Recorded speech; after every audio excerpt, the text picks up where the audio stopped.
Welcome to chess, ladies and gentlemen.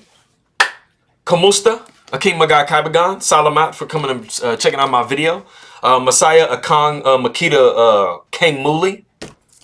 Appreciate you guys coming by. Nice to see you guys again. To my guy out there. I guess he's from France. I'm not sure. He commented bonjour. Ça me fait plaisir de te voir, mon ami. Comment allez-vous? Merci beaucoup for coming and watching my video. Appreciate it very much. So as you guys know, I did hit my 1,000 subscriptions. I had a video that did 12,000 views. It's at 12,210, I believe, at the moment, or 12,210 at the moment. And I am now officially a YouTube partner. So this is a full career for me now. I'm not really sure what that means money-wise, how much I'll be making, but we will see. But I appreciate everything that everybody's done, all the watching and all of the subscriptions and everything like that. It's very much appreciated. So I can't state that enough. My eye is getting much better. I'm starting to get a lot more normal. It still has a little bit of redness that has to go away. But as soon as that is good to go, I'll be making more videos. This will be my only one for today. I'm trying to limit the amount of time I spend on the computer because it does strain my eyes quite a bit to look at the screen and have the lights and everything all around. Because, there's a whole light setup and everything I have going on over here. So, but I appreciate everything very much, everybody. If you guys are ready, I went ahead and picked, the last game that Wesley So and Magnus Carlsen played. As you guys know, Wesley So did win the tournament. I'm not sure exactly when he's going to be playing his next tournament. Should be in the next week or two, I think. And I'll definitely be covering that. I should be at 100%. So I should be able to, spit out at least 2-3 videos a day covering that, maybe 4. I just kind of have to see what my time is looking like. But if you guys are ready, let's take a look and see what we got for this game. All right, so we got E4, E5. We got knight to F3, knight to C6. We got bishop to C4. We got knight to F6. We have D3, bishop to C5. We got C3. Castles by black, castles by white. And so we have, the game started off as a Gioco piano, which is Italian for quiet game. And then now we have a Gioco pianissimo, which is very quiet game. Those are just some Italian terms. As you guys know that are chess players, there are a lot of foreign terms. There are a lot of terms in different languages. There's some Italian stuff. There's some Russian stuff. There's, a couple French terms. There's some, German terms, Luft, Zwischenzug, Zuswang. The thing about chess being so old is it's been all around the world. So it comes, it's gone through many different phases over, it's believed it could be thousands of years. So anyway, we do see D6. We have rook to E1. We got A5, bishop to G5. We got H6, bishop to H4. And then we have G5 and then bishop to G3. And as you guys know that play with somebody pinning your knight down to your queen, this pin can become quite annoying. So you do want to knock it away. You don't always want to go H6, bishop to H4, and then G5 because it does greatly weaken your king side, your king's position. But sometimes that's really the only way you can unpin your piece. Because you're going to be taking structural damage to that side a lot of the times if you just get away from the pin. So, those pins can become very annoying. I do them myself and I also play against them. It's nice when you can deliver one, but it's never nice when you get in a position, especially when you have the pawn here on this square. You don't really have the ability to move the queen up to sidestep that pin, and it can get really, really annoying. So, Wesley So is breaking it right here. Bishop to G3. We have bishop back to B6. We have knight to A3, and this is all theory. This is all stuff that's been seen before, as crazy as the position looks. This is not the first time we've gotten here. So we have knight to H7. We have knight to C2, and this is actually the novelty of the game. Like I showed you guys before, when you have these knight movements, especially when you have like one that comes back, knight H7 is not like a general knight move.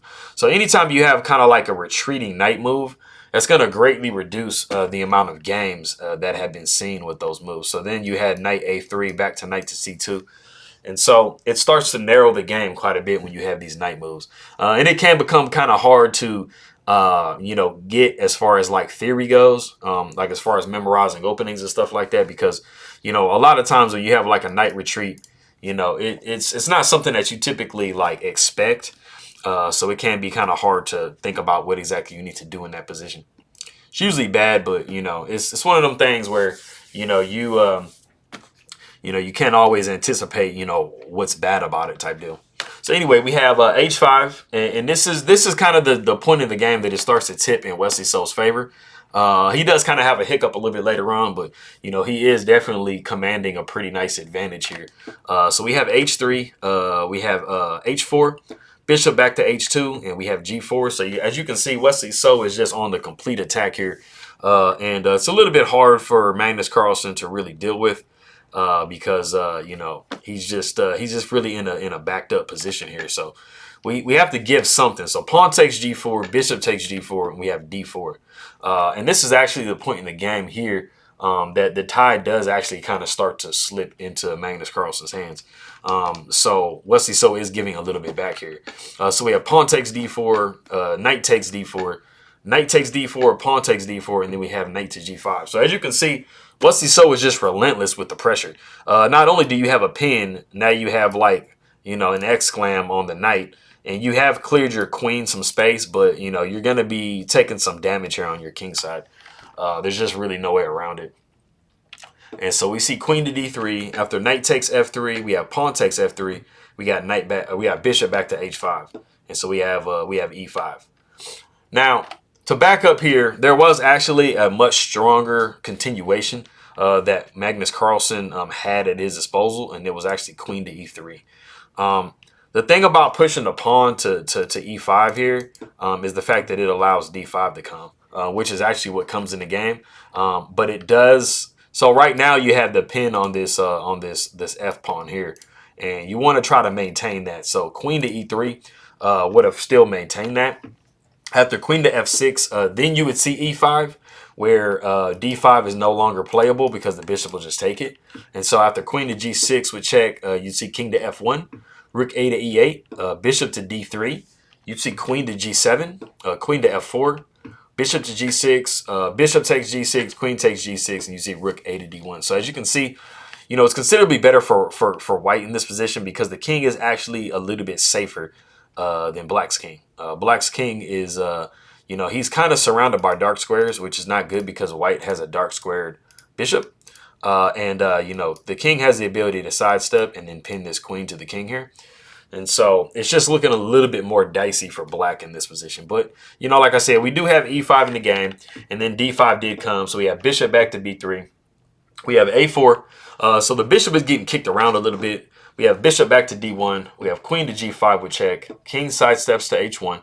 And you can see that white, you know, white is starting to run into like some problems here. So we have bishop to G6. We have queen to E2. So as you can basically see, the difference between this position and the position we saw a second ago is the fact that, like, you know, white is getting attacked very vigorously here. And so you know, Magnus Carlsen is forced to defend this position now. And so now he's sidestepped, and now he drops a pawn off the board. So bishop takes D4. Rook comes to G1. The queen comes to H5, but then, you know, that does create a pin on this pawn here with the queen. So we have queen to D2. We got C5. And now we have F4. So, you know, of course, that's discovering an attack on the queen. And so the queen backs up to H6. But the situation is actually really good for black in this position. So you have 3, 4, 5. So you have an extra pawn. And you have a dominant bishop here in the center of the board. And you don't really have, even though it kind of looks crazy, you don't really have like that huge of an attack as white. Because, you know, this queen is undefended and pinned to this, you know, so you can't push the pawn because you're just going to drop your queen. So you have some problems that you need to figure out. So you have rook to G5 trying to block that. After F6, pawn takes F6, bishop takes F6, and queen takes D5 with check, and then we have king to H8. And as crazy as it sounds, any rook move by white in this position completely loses. Because you just have way too many threats that can come on the board. You know, so the best possible move in the position, and Magnus Carlsen did find, was bishop to F3. You know, you have to get this rook into play. If you were to try to, like, let's say, do like a really safe move, you would be running into rook A to rook A to D8, and then you'd be knocking the queen. And if you did try to maintain here, you're going to be seeing this here, and you know, you're going to really just be having to give up the rook for this bishop, because you know, you're going to be looking at this pin in a second, so you don't want that. And even if you did do that, I mean, you know, the queen would be taken, and you just have too many, you know, the bishop can go here possibly, but you know, you're having too many issues. This bishop can come back, and so king is just really in a bad spot here, so you don't want that. So we do see bishop to f3, and then after a3, rook a comes to g1, and then you have what is that one? Okay, yeah. And then so now you see rook takes g6, but this is like a nice, cute little, you know, a cute little thing that Wesley So does, because he actually gives up his queen, and then after this, he's getting a queen back, and then he's threatening also. This is a fork between this king and this rook. And so that's nice. That looks kind of cute there, right? You know, so you're gonna have to retreat the rook back to g1 after queen comes back to h7. So basically, Wesley So is focused right now, because he is up the exchange. He's focused on just making sure he defends his position, and that's something you guys want to be paying attention to when you're playing your own games.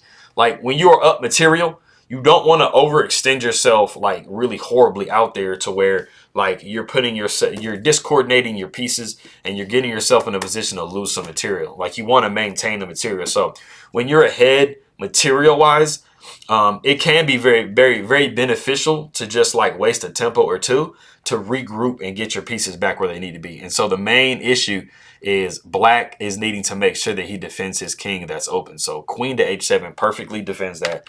After f5, we see rook to g8, because black really wants to trade rooks, because if he can eliminate this rook off the board, white really just has nothing to play for. And even though white doesn't really have anything to play for now, you know, he doesn't really have anything else to play for in this position. So we see rook to e1, and then after rook a to e8, we see rook to e6. And, you know, so Magnus Carlsen saying if we're going to trade, and go ahead and try to trade, you know, to my benefit. So the rook does trade, queen does trade on e6. We have queen to h6. But as you can see, we're starting to put this king in a mating net, and he doesn't really have a lot of escape here. And so we see bishop down to d1. We see queen to g5, and that's just an automatic like threat of mate here, right here. So we have to defend that. So we have queen coming back to e4. We have queen to d2. We got bishop to g4, queen to g5. We have f3, queen coming to c1 with check. We got king to g2, and then now we have nice little h3 move. So this is just opening up the king a little bit more. So we have king takes h3. We have queen to h6. We got queen to g3, rook to d8. You know, just completely taking over this open file here, which is what you're supposed to be doing with your rooks. So we have bishop to h3, queen to g5. We have queen to g4. And in this position, we do have queen coming back to h6. So what Wesley So is thinking is he's probably just like, I'm just kind of tired. I don't really feel like dealing with it. And all he needs in this game is a draw to secure the victory. So he's like, dude, I'm trying to turn my brain off so I can mess around and go, you know, just get this draw and get, you know, get to the house. Well, I mean, he's already at the house, but, you know, just kind of, you know, virtually shake hands and get to the house. But if you want to go ahead and stop the video here, there is actually a mate in 4. I want to see if anybody wants to try to see if they can figure out this mate in 4. I feel like it might seem kind of obvious. You know, I'm going to give you a hint. So whenever you're doing like a tactical puzzle, or you're trying to find mates and stuff like that, or you're just thinking of moves in general, you always want to check for checks first. So that's kind of giving you the answer. Like the first move is going to be a check. So where is the check at? So hook that check up, and that should give you at least, you know, like get you started on the thing. So go ahead and pause it real quick, see if you can figure that out. All right, cool. So the only check in the position is going to be queen to h4 with check. And this starts the mate in 4, and after this is a mate in 3. So the king comes down to g2. You know, of course, you have the ability to go up here. That's just going to be mating way quicker after queen to, you know, queen taken here. So you're going to move down, but then you're going to have rook coming down to d2. And there is one move that puts off checkmate for one extra move, and that move is queen to e2. So like I said yesterday, when you get in those positions where you have to give up your queen, the computer's like, yeah, throw your queen in the way. It sucks. So the rook does take on e2. After king to f1, you know, that's just going to be mate on queen to f2. The only other way really is just to go down with your king, but then that's going to run into queen takes h2. The king goes to f1, the queen comes to f2, and then that's just a checkmate. So like I said, we did see queen to h6, and then after bishop to g1, queen to h4 with check, so it does come. King comes to g2, rook comes to d2, and then we basically just see a bunch of repetitions until the game is over. So we're just going to go back and forth. King to f1, rook to d1, king to g2, rook to d2, king to f1, rook to d1, king to g2, rook to d2, and they have drawn by threefold repetition. As you can see, Wesley So is just completely like obliterating this position. It's not good for white, like in the slightest. It is mating, like I showed before, but you know, Wesley So he just was trying to have some fun. You know, he was just trying to sew the game up, just trying to make sure he got the draw that he needed and went home. You know, I think maybe if he kind of stopped for a second, he might would have, you know, found that the mating, you know, the mating line, which would have been kind of cooler, you know, nicer to see him actually win the game that he was dominating so heavily. But yeah, it was a nice one, man. So that is that. Like I said to everybody, let me see. So Norway. So I say, God Morgan, tax for coming by and taking a look at my video. And Mary Ming Salamat, Akim Bagai Kai Bagan. And I will see you guys in the next video. I appreciate it.